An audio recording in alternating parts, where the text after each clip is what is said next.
મિત્રો, આજની આ વાત તમારા જીવનની દિશા બદલી નાખશે, માટે આ વિડીયોને ભૂલથી પણ છોડતા નહીં, કારણ કે આજે આપણે એવા રહસ્ય વિશે જાણીશું કે મૃત્યુ પછી આત્મા 13 દિવસ સુધી ઘરમાં કેમ રહે છે।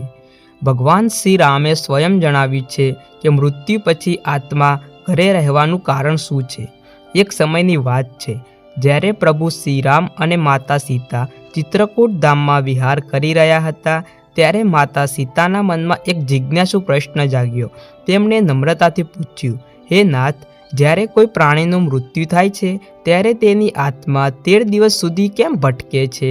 શું તે પોતાના સ્નેહીજનોને જોઈ શકે છે? ભગવાન શ્રી રામે ગંભીર થઈને ઉત્તર આપ્યો કે દેવી, મૃત્યુના 24 કલાક પછી આત્મા એકવાર પોતાના ઘરે પાછી ફરે છે। આ આત્માની એવી અવસ્થા છે જ્યાં તેને સમજ નથી પડતી કે તે મુક્ત થઈ છે કે કોઈ બંધનમાં છે। તે પોતાના જ મૃત શરીરને જુએ છે, પરિવારને વિલાપ કરતા જુએ છે, તે તેમની સાથે વાત કરવાનો પ્રયત્ન કરે છે, પણ કોઈ તેનો અવાજ સાંભળી શકતું નથી। આ આત્મા માટે સૌથી વધુ પીડાની ક્ષણ હોય છે। આ રહસ્ય જાણવા માટે આપણે આલોક નામના એક યુવાનની કથા જાણવી જોઈએ, જે પોતાના પિતાના મૃત્યુ પછી આ જ સત્ય શોધવા નીકળ્યો હતો।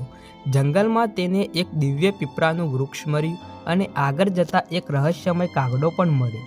આ દિવ્ય પક્ષીને આલોકને જણાવ્યું કે મનુષ્યના જીવનનું સૌથી મોટું બંધન મોહ છે। જ્યારે આત્મા શરીર છોડે છે ત્યારે તે 24 કલાક યમલોકમાં રહી પોતાના કર્મોનો હિસાબ જુએ છે, પણ તેનો મોહ તેને પાછો ખેંચી લાવે છે। 13 દિવસ સુધી તે આત્મા ભૂખી અને તરસે અવસ્થામાં પોતાના ઘરના આંગણે ભટકે છે। તેને લાગે છે કે કદાચ તે ફરી શરીરમાં પ્રવેશી જશે। પરિવાર દ્વારા અપાતું પિંડદાન તેને આગળ વધવાની શક્તિ આપે છે।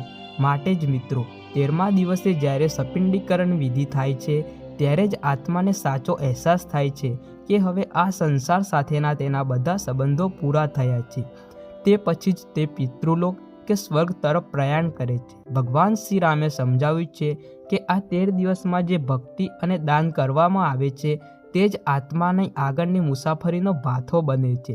યાદ રાખજો, જીવન અને મૃત્યુના આ રહસ્યને જાણવું એ અજ્ઞાનના અંધકારમાંથી બહાર આવવા જેવું છે। જેવી કરણી તેવી પાર ઉતરણી। જો તમને આ કથા પસંદ આવી હોય તો કોમેન્ટમાં ઓમ શાંતિ લખીને ચેનલને સબસ્ક્રાઈબ જરૂર કરજો।